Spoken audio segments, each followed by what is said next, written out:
فوری طور پر تو حکومت یہ کرے کہ وہاں پہ جو پاکستان کا ہائی کمیشن ہے وہ موقع پر پہنچے ہیں، وہ وہاں پہ چیزوں کو دیکھ رہے ہیں، وہ اپنی ابتدائی رپورٹ جو ہے ایک آدھ دن میں اس نے حکومت کو دینی ہے، وہ رپورٹ جب آئے گی اور اس کے ساتھ اس کی جو باڈی واپس آنی ہے اس کے لیے اقدامات کرنے کی کوشش کی جا رہی ہے کہ اس کی باڈی کو جلد از جلد پاکستان واپس لایا جائے. تو یہ چیزیں کچھ دنوں میں کلیئر ہوں گی کہ اصل کیا وجوہات تھیں اور کون پیچھے تھا. رانا صاحب، جو صحافی ہیں معاشرے کا آئینہ ہوتے ہیں، کیا یہ آئینہ اسی طرح دھندلایا جاتا رہے گا؟ اصل میں آپ نے بڑا خوبصورت سوال کیا. یہ تو کئی ہزار سال سے یہ چلتا آ رہا ہے کہ صحافیوں کو جو آئینہ کہتے ہیں معاشرے کا، جو مختلف حلقے ہوتے ہیں، طاقتور قوتیں ہوتی ہیں، طاقتور حکمران ہوتے ہیں، وہ ان کا استعمال اپنی مرضی کے مطابق کرتے ہیں. آپ نے بہت سارے ڈرامے دیکھے ہوں گے، اس میں وہ کہتے ہیں مورخ کو لکھو کہ میرا دور بہت خوبصورت دور تھا، بہت سنہری دور تھا، لوگوں کو بہت فائدے ہوتے تھے. اور یہی سچویشن ہے کہ آج تک منہ پڑھتے آ رہے ہیں، لکھتے آ رہے ہیں. یہ ہمارے لوگ اس فیز سے باہر ہی نہیں آ رہے. دنیا اب بدل چکی ہے، صحافیوں کا رول بدل چکا ہے، ان کی طاقت پاورز بدل چکی ہیں، ان کے معاملات بدل چکے ہیں. اور جبکہ ہمارے حلقے جو ہیں وہ یہی سمجھتے ہیں، حکمران یہی سمجھتے ہیں کہ صحافیوں کو کسی بھی وقت کیا صحافی کو کسی پارٹی کا حصہ بننا چاہیے؟ دیکھیں، پاکستان سیاسی معاملات میں یا کسی بھی صحافی کو سیاست میں آنے کا، اپنا سیاسی کوئی نہ کوئی پہلو رکھنے کا پورا استحقاق ہے. کسی کو آپ کسی بھی صحافی کو غیر سیاسی نہیں کہہ سکتے. غیر سیاسی تو ہو ہی نہیں سکتا، کسی نہ کسی پارٹی سے اس کا تعلق ہوتا ہے، ڈیفینیٹلی ہوتا ہے. لیکن صحافت میں خوبصورتی یہی ہوتی ہے کہ وہ اپنا ذاتی جو اس کا معاملہ ہوتا ہے، نظریہ ہوتا ہے، اس کو اپنے پاس رکھتے ہوئے رپورٹنگ کرتا ہے. وہ عوام کو قوم کا اصل چہرہ دکھاتا ہے. وہ اپنی سوچ، اپنا نظریہ کسی پر نہیں تھوپتا. اور میرا نہیں خیال کہ ارشد شریف ایسا کرتے تھے. ان کا ذاتی نظریہ جو بھی تھا، یہ تو حکومتوں نے اس کو پارٹی بنا دیا بیچارے کو. ٹھیک ہو گیا. ندیم صاحب، آپ بھی کیا اسی طرح سمجھتے ہیں؟ اصل میں یہاں پہ معاملات تو یہ بے شک ہر ایک بندے کو اپنی پولیٹیکل نظریات رکھنے کا پورا حق حاصل ہے، اور اس پہ میرے خیال میں کوئی قسم کی پابندی نہیں ہے. لیکن جب وہی آپ کو بتا رہے ہیں کہ جب تک آپ، جیسے ہم کچھ صحافیوں کو کہتے ہیں کہ یہ لفافہ صحافی ہیں، یہ نون لیگ کا ایجنڈا چلاتا ہے. ہمارے یہاں بڑا مشہور ہے، جس میں بڑے حامل میر ہے، سلیم صحافی ہے، ان کو ہم کہتے ہیں کہ یہ نون لیگ کا ایجنڈا چلاتے ہیں، یہ لفافہ صحافی ہیں. تو سیم کچھ جو جرنلسٹ تھے، جن میں ارشد شریف صاحب کا نام بھی ہے اور بھی صابر شاکر ہیں، اور بھی، تو ان کے بارے میں یہ ایک پوائنٹ ہے کہ یہ پی ٹی آئی کا ایجنڈا چلاتے ہیں، یا انہیں یوتھیا صحافی کہتے ہیں. جی، انہیں یوتھیا صحافی کہا جاتا ہے. تو یہ تقسیم تو خیر ایک جینون ہے ہمارے ہاں، لیکن اس تقسیم کو اتنا آگے لے جانا کہ ہم کسی کو قتل کر دیں، مرڈر کر دیں، یہ بہت ہی افسوسناک ہے. اس طرح کے واقعات نہیں ہونے چاہیے. اور صحافیوں کو بھی اپنے جو ایتھکس ہیں اور جو جرنلزم کے جو پرنسپلز ہیں، اس کے اندر رہتے ہوئے جو ہے کام کرنا چاہیے، اور عوام کو آئینہ اور حقائق اور فیکٹس بتانے چاہیے. رانا صاحب، جو سیاست ہے وہ تو برداشت کا نام ہے، تو عدم برداشت کیوں بڑھتی جا رہی ہے؟ اصل میں جو اس وقت ہماری سیاست کے جو بڑے مورے ہیں، سیاسی لوگ ہیں، ان میں خود ان کے اپنے اندر سے برداشت نہیں. اصل میں ان کی اپنی پولیٹیکل ٹریننگ کی ضرورت ہے. دیکھیں، سیاست تو کسی بھی دشمن کو بھی گلے لگانے کا نام ہے. سیاست میں تو کبھی دروازے بند نہیں ہوتے، وہ ہمیشہ مذاکرات کے دروازے کھلے رکھتے ہیں.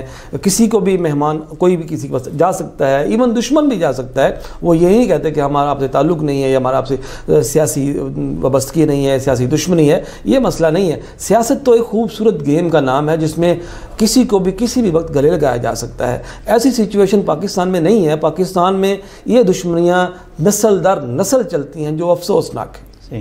ندیم صاحب، جو آج کل ٹرینڈ چل چکا ہے کہ جو پرنٹ اور الیکٹرانک میڈیا خبر دیتا ہے اسے فیک سمجھا جاتا ہے، اور جب کسی یعنی سیاسی جماعت کے پیج سے خبر آتی ہے، سوشل میڈیا سے آتی ہے، اسے اصلی سمجھا جاتا ہے. یہ اس ٹرینڈ کو کیسے روکا جا سکتا ہے؟ جی، یہ جو فیک نیوز ہے یہ ورلڈ اوور ایک چیلنج بن چکا ہے. اب آپ نے دیکھو گے کہ پوری دنیا میں ٹرمپ بھی ایون کہ وہ CNN اور ان کی خبروں کے اوپر بھی کمنٹ کرتے تھے کہ یہ فیک نیوز ہیں. فیک نیوز کے لیے ہمیں ایک ریگولیٹری باڈی ہونی چاہیے جو حقائق کو پیش کرے، جو چیزیں دیکھے. کہ بہت سارے سم ٹائم ہوتا گیا ہے کہ بول نیوز ہے یا جنگ ہے یا جیو ہے، تو ان کے لیبل لگا کے لوگ اپنا ایجنڈا چلا رہے ہوتے ہیں. کوئی اعتزاز احسن صاحب کے کھاتے میں ڈال رہا ہوتا ہے، تو کوئی کسی جنرل کے کھاتے میں اکاؤنٹس بنائے جاتے ہیں. ہاں، جعلی اکاؤنٹس بنائے جاتے ہیں اور اس پہ پروپیگنڈا سیٹ کیا جاتا ہے. جی یہاں پہ یہ ہو رہا ہے، یہاں پہ. تو اصل میں ہمارے یہاں کیونکہ میڈیا کا بھی ایک اتنا انفلکس، یہ سوشل میڈیا نیا آیا ہے، تو اس میں اس طرح کا ہے کہ اس میں حکومتیں خود پریشان ہیں. اب جیسے وہ آڈیو لیکس کا معاملہ چلا ہے، تو اس میں اب وہ کون بچا ہے؟ میرے خیال میں سبھی کی آ گئی ہیں اور سارے اس میں جو ہے شرمندہ ہیں اور وہ کر کچھ نہیں سکتے. تو یہ جو سوشل میڈیا ہے یہ ابھی بے لگام ہے پاکستان میں. اس کو ریگولیٹ کرنے کے لیے بات ہونی چاہیے, لیکن جب اس کی ریگولیشن کی طرف ہم آتے ہیں تو پھر وہی پروپیگنڈا شروع ہو جاتا ہے. دیکھو جی زبان بند کروائی جا رہی ہے, اپوننٹس جو ہیں ان کو کنٹرول کرنے کی کوشش کی جا رہی ہے. لائن تو ہونی چاہیے, اس ریڈ لائن سے لائن ہونی چاہیے ایک. ہمیں مل بیٹھ کے ہمیں وہ پھر بات وہیں پہ آ جاتی ہے, ہمارے یہاں پولیٹیکل میچورٹی نہیں ہے کہ تمام جو پولیٹیکل فورسز ہیں وہ اکٹھی ہوں اور ایک فارمیٹ سیٹ کریں کہ یہ ہماری لائنیں ہیں, اس سے ہم نے آگے نہیں جانا, اس سے ہم نے پیچھے نہیں ہٹنا اور اس کے اندر ہمیں جو ہے کھیلنا ہے. تو اس سے نظام میں بہتری پیدا ہوگی. رانا صاحب, صحافیوں کا معاشی قتل عام کیا جا رہا ہے, اس پر نہ کسی حکومت نے توجہ دی ہے نہ صحافی تنظیموں نے, اس کی وجوہات کیا ہے؟ یہ بڑا افسوسناک امر ہے کہ جب سے پاکستان بنا ہے اس وقت سے ہی صحافیوں پر کوئی اس طرح توجہ نہیں دی گئی. ہر دور میں ہر حکومت نے, ہر حکمران نے ان کا معاشی قتل ہی کیا ہے. اس کی وجہ یہی وجہ ہے کہ آج 2022 میں بھی صحافیوں کی جو ویجز ہیں وہ انٹرنیشنل طور پہ بہت کم ہیں. جہاں لوگ لاکھوں ڈالر کما رہے ہیں وہاں پاکستان میں صحافیوں کی تنخواہ چند ہزار سے بھی زیادہ نہیں ہے. اور لکھا پڑھا صحافی جس نے میس کمیونیکیشن ماسٹر کیا ہوتا ہے, ایم فل کیا ہوتا ہے, وہ بھی بیچارہ 40-50 ہزار روپے کے اندر کام کرنے پر مجبور ہے کہ ادارے ان کو اس سے زیادہ پیسے دیتے ہی نہیں ہیں. اس کی وجہ میں تو مین یہ سمجھتا ہوں کہ صحافی خود بھی ذمہ دار ہیں. ان کو اپنے اندر کالی بھیڑوں کو تلاش کرنا چاہیے جو کم ویجز پہ کام کرتے ہیں, جو کم لکھے پڑھے لوگ ہیں, ان کو پروموٹ نہیں کرنا چاہیے. ایک ایجوکیشن کا دائرہ کار ہونا چاہیے کہ اتنا پڑھا ہوا بندہ ہی ایڈیٹر بن سکے گا, سب ایڈیٹر بن سکے گا, رپورٹر بن سکے گا. جب آپ انڈر میٹرک بندے کو رپورٹر کا کارڈ تھما دیں گے کارڈ, وہ جا کے مارکیٹ میں صرف آپ کا کارڈ بیچتا ہے, اس کو تنخواہ کی پیسوں کی ضرورت ہی نہیں ہوتی. وہ تو صرف جب آپ کا کارڈ دکھائے گا مارکیٹ میں بلیک میلنگ بھی کرے گا, مارکیٹ سے غلط کام بھی کرے گا, اپنے کام نکلوائے گا بھی, لوگوں کی سفارش بھی کرے گا, وہ تو اور طریقوں سے اپنے پیسے کماتا جائے گا. لیکن جو جینون صحافی ہوگا جسے سیلری پر گزارا کرنا ہے وہ یہ چیزیں نہیں کر سکتا. اور لکھا پڑھا صحافی اس کو ویسے بھی شرم آتی ہے کسی سے پیسے مانگتے ہوئے, کسی سے پیسے لیتے ہوئے, اور وہ یہ کام کرتا ہی نہیں ہے. یہی وجہ ہے کہ آج جو لکھے پڑھے صحافی ہیں وہ بیچارے پیچھے بیک پینچر بنے ہوئے ہیں. جو لکھا پڑھا طبقہ نہیں ہے اس طرح, وہ آج لیڈنگ سچویشن میں آ گیا ہے. وہ بڑی بڑی تنظیموں میں عہدوں پر بھی ہیں, وہاں احتجاج بھی کرتے ہیں, وہاں اپنے مطالبات بھی رکھتے ہیں. اصل میں وہ مالکان کے ٹاؤٹ ہیں جو ٹاؤٹ بن کے پوری کی پوری اس کمیونٹی کا بیڑا غرق کر رہے ہیں. اور یہ بیڑا اس وقت تک غرق ہوتا رہے گا جب تک لکھا پڑھا صحافی خود نہیں جاگے گا. ندیم صاحب, آپ کس کو ذمہ دار سمجھتے ہیں؟ اس میں دو چیزیں ہیں. ایک تو شروع سے ہمارے ہاں جو فوٹو جرنلزم ہے وہ تو بالکل ہی مطلب ان کے لیے کوئی کرائٹیریا نہیں ہے. تو اس کو دیکھتے ہوئے ہماری رپورٹنگ میں بھی کچھ فوٹوگرافرز اور کچھ اس طرح کے لوگ جو پاور ہنگری ہوتے ہیں وہ آ گئے ہیں, جن کو پتہ کہ جی ہم نے اس پروٹوکول کو کیچ کروانا ہے, اور وہ بڑی بڑی باتیں اور بڑے بڑے کام کرواتے ہیں اس کام سے. اور ابھی رانا صاحب تو کہہ رہے ہیں نا 40-50 ہزار, میں تو کہتا ہوں کہ یہ 40-50 انہوں نے زیادہ بتا دیا. یہاں 20-25 پہ بھی لوگ کام کر رہے ہیں, اس سے بھی کام پہ کام کر رہے ہیں. اور ایک بڑے ادارے میں دیکھ لیں وہاں پہ کتنی کم سے. اور ایک اور چیز جو ہے نا, چلو 25 بھی ملتی تو پھر بھی ہے, 25 بھی 3-3 مہینے کے بعد 2-2 مہینے کے بعد مل رہی ہے. تو یہ قسم پتھری کی جو حالت ہے, تو اس کے لیے جو ہے ہمیں کوئی ہمارے پاس میکانزم نہیں ہے. تو الٹیمیٹلی لوگ جو ہیں پھر وہ دیہڑیوں لگانے کے چکر میں پڑ جاتے ہیں. اس سچویشن سے تنگ آ کر لوگوں نے خودکشیاں کی ہیں, چھتوں سے چھلانگیں لگائی ہیں, لیکن جو میڈیا مالکان ان کی کان پر جوں تک نہیں رینگی. تو ندیم صاحب, افسردہ ماحول میں ایک اچھی خبر یہ ہے کہ پاکستان کا نام FATF کی لسٹ سے یعنی گرے لسٹ سے نکال دیا گیا ہے اور وائٹ لسٹ کر دیا گیا. جی, یہ کریڈٹ کس کو جاتا ہے؟ یہ بڑی اچھی خوشایند خبر ہے. اس میں پاکستان کو اگرچہ گرے لسٹ سے تو نکال دیا گیا, لیکن اس کو مانیٹرنگ میں رکھا گیا ہے کہ کہیں یہ دوبارہ یہ کام ہی نہ کر دے. لیکن اس میں خوشایند بات یہ ہے کہ ہماری پارلیمنٹ نے, ہمارے تمام جو سیکیورٹی فورسز ہیں انہوں نے یہ ان کو جو ایجنڈا دیا گیا تھا جو 40 پوائنٹ کا FATF کی جانب, انہوں نے اس کے اوپر فل عمل درآمد کیا ہے اور اپنے مانیٹرنگ سسٹم کو, بینکنگ سسٹم کو اور ان کو بہتر کیا ہے. اور اس کی کارکردگی باقاعدہ انہوں نے مختلف اجلاسوں میں FATF نے جائزہ لے کر بعد میں یہ پاکستان کو لسٹ سے نکالا ہے. اور یہ اوورال پورے پاکستان کی, اس میں سیاستدان ہوں, بیوروکریسی ہو, سارے جو ہیں ہمارے جو سیکورٹی فورسز ہیں ان کا بھی کردار ہے کہ یہ ہم اس لسٹ سے باہر ہیں. اب جہاں تک اس کے فوائد کی بات ہے تو اس کے فوائد کی بات یہ ہے کہ یہ اینٹی منی لانڈرنگ جو ہمارے اوپر کچھ شکوک و شبہات ہوتے تھے اور بہت ساری ایجنسیاں ہماری